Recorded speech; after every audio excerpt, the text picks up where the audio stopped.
Welcome to the Slop Farm. Enjoy the video. In this video, I will explain how to read temperature in Celsius. First, understand that Celsius is a metric temperature scale, widely used globally. It's based on water's properties, making it intuitive. Remember, 0 degrees Celsius is the freezing point of water, and 100 degrees Celsius is its boiling point. This provides a clear reference for understanding various temperatures. To read a Celsius thermometer, first observe the numbered markings.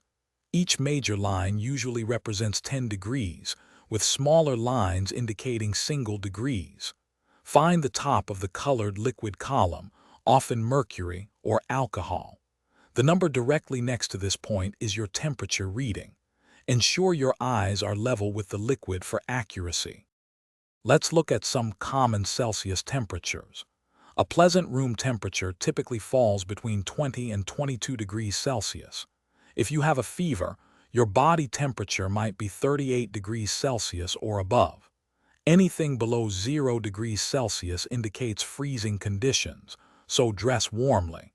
These benchmarks help you interpret daily readings. While this guide focuses on Celsius, sometimes you might need to convert.